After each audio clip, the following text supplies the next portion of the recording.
the concept for Ryan House really started with the Cotter family.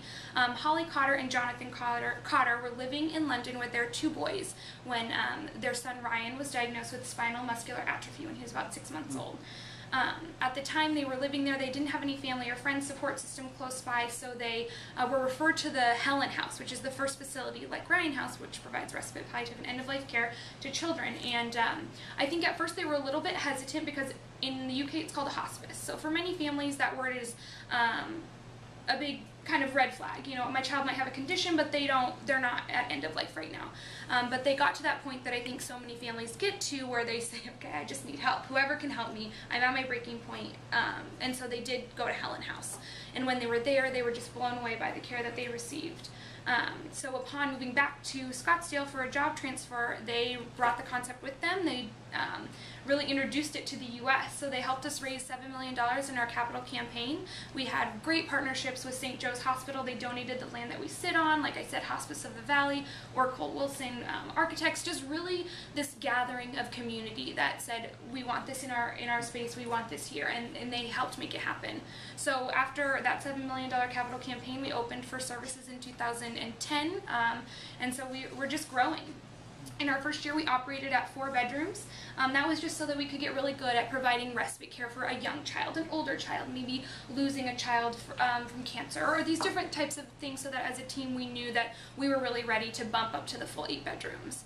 And now that we are in our second year of operating, we're there. We want to open up to that full 8 bedrooms. We're just trying to be really smart at getting all of our budget in place and making sure that we're financially ready and ready as a team to get to that 8 bedroom. Our mission has a lot of words in it that I know we don't use on an everyday basis: respite, palliative, end of life.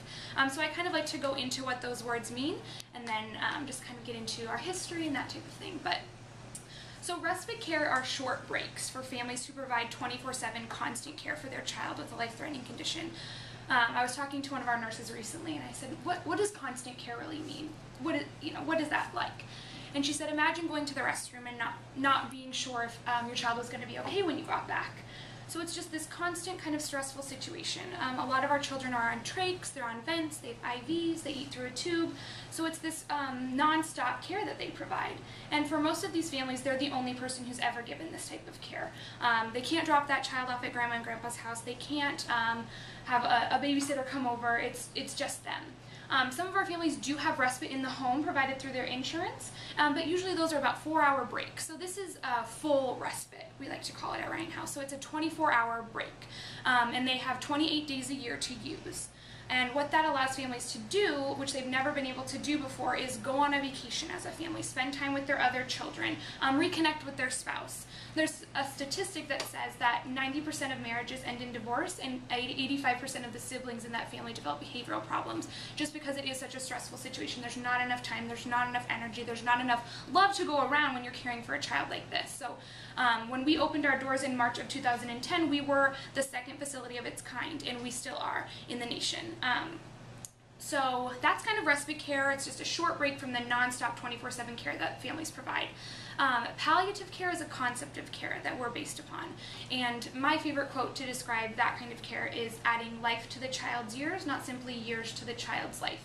So we really try and encourage families to look at that bigger picture and see maybe avoiding a really painful procedure for their child if that's only going to add just a short amount of time to that child's life. Perhaps, well, one really good example is a little girl who comes to Ryan House, and she's on a breathing treatment. And the longer that you're on the breathing treatment, the longer you have to be on it. So if you start at 4 hours a day, you end up at 6, 8, and eventually most children end up on 24 hours a day. And it's just a quality of life that many families don't want for their child. So what this particular family decided to do was stop the breathing treatment, so they've had to pursue other options to help her avoid oxygen hunger and that type of thing. But what that's allowed them to do is they went to Disneyland as a family, they went swimming with her for the first time, and she slept in bed with her sister for the first time. And these were all things that she's always wanted to do, but the breathing treatment treatment didn't allow her to do that. So that's what we try and kind of do, is introduce new ideas, introduce new activities, and really bring life to those years. We have family events on site, we bring Mickey and Minnie. I mean, we just really try and bring things to the family, because most of these families can't go out to a baseball game. They can't go to the fair, it might be dusty, they don't know if it's accessible, or that type of thing. So by bringing it to Ryan House, where they know they're safe, where they know they're comfortable, they can have a really good time and build memories together as a family. What we try and do is introduce like different types of music, and one little kid likes like big band music. And the only reason we know that is because we've been introducing these different types of things to these kids. So we bring pets in, pet therapy, music therapy. We have a few different rooms that I'll show you that just introduce lots of different concepts to these kids, and that's part of palliative care. And then end-of-life care is pretty self-explanatory, but it is hospice care for children.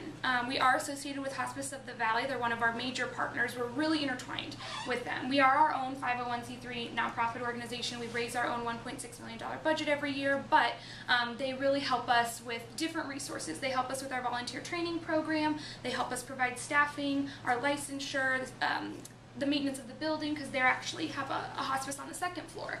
So we are the only multi-generational end-of-life care facility in the U.S. So that was really important to us, and there's been some really cool experiences because of that. We believe that it lowers parent stress, anxiety, exhaustion. It helps keep families together, helps keep kids out of the hospital, because before Ryan House existed, families would bring their child to the hospital when they needed respite, and that's not a place where a child should be for respite care.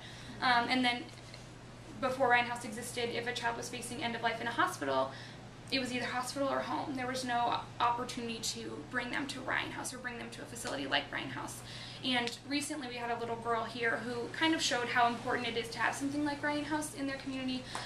She was at end of life, she was in a lot of pain, and the whole family was staying here. We have family suites, so mom and dad, grandma and grandpa, aunt and uncle can all be here for those last days.